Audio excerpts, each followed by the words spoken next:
حضرت عمر رضی اللہ تعالیٰ عنہ، آپ کا مرتبہ کیا ہے، آپ کا اسٹیٹس کیا ہے؟ پہلے اسٹیٹس سمجھیے. آپ وہ ہستی ہیں جن کے بارے میں میرے آقا فرماتے میرے بعد کوئی نبی ہوتا تو عمر ہوتا. عمر جس گلی سے گزر جائے اس گلی سے شیطان نہیں گزرتا. ایسا مرتبہ آقا علیہ الصلوۃ والسلام نے اپنی زبان حق ترجمان سے دنیا میں جنت کی بشارت دے دی ہے. جب آپ پر قاتلانہ حملہ ہوتا ہے، آپ زخموں سے چور چور ہیں، آپ ڈاکٹرز جو ہیں میری بات انڈرسٹینڈ کریں گے، جب بندہ انکانشیس ہو، بہت زیادہ بلیڈنگ ہو جائے، بڑا وہ کمزور فیل کرتا ہے اپنے آپ کو. حضرت عمر نڈھال ہیں، انکانشیس ہیں.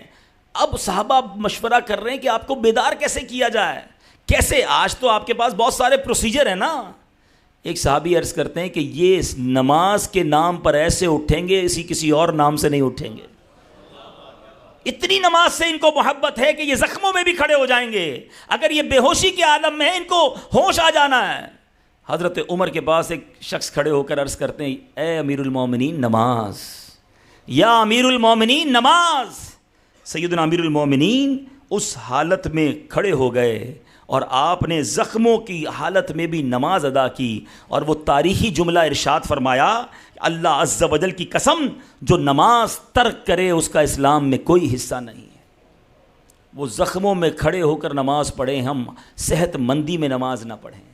یار آج سر میں درد ہے، کل سے پڑھ لوں گا، بس اگلے جمعے سے پکی نماز پڑھنی ہے.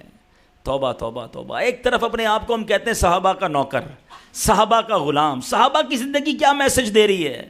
Each and every aspect of the life of صحابہ ان اہل بیت اطہار، یہ ہمیں میسج دے رہے ہیں کہ کسی حالت میں نماز قضا نہیں کرنی. آپ نے حضرت عمر کی سیرت سنی نا، کربلا والوں پنجتن پاک کے ہم غلام کہلاتے ہیں، نیاز مناتے ہیں، ان کی بالکل کرنا چاہیے.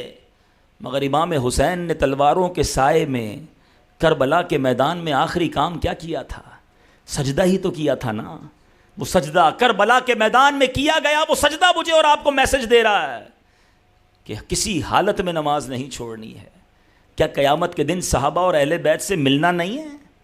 اگر حضرت عمر سے ملاقات ہو گئی، امام حسین سے ملاقات ہو گئی، اور انہوں نے ہم سے سوال کر لیا کہ ہم نے تو زخموں سے چور حالت میں بھی نماز قضا نہ کی اور تم ایئر کنڈیشن کمروں اور پنکھوں کے نیچے بیٹھ کر نماز قضا کر دیتے تھے، کیا جواب دیں گے؟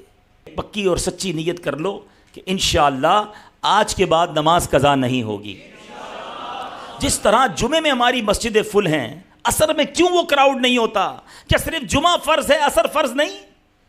کیا مغرب کی نماز فرض نہیں؟ ذرا سوچئے نا، یہ کیسی انڈرسٹینڈنگ ہم نے ڈیولپ کر لی ہے. ہمارے بچوں کو سکھا رہے ہیں ہم، گویا انڈیلیبریٹلی انہیں یہ ٹیچ کر رہے ہیں کہ بیٹا جمعہ ہی پڑھنا ہے، کیونکہ باپ تو جمعے کے دن ہی بیٹے کو لے کے مسجد میں جاتا ہے. عصر کی نماز میں باپ سویا ہوا ہے یا کام پہ لگا ہوا ہے. نہیں میرے میٹھے اسلامی بھائیوں، یہ ٹرینڈ ڈیولپ کیجئے کہ ہر نماز عاشقان رسول کے ساتھ مسجد میں جا کر انشاءاللہ ادا کریں گے.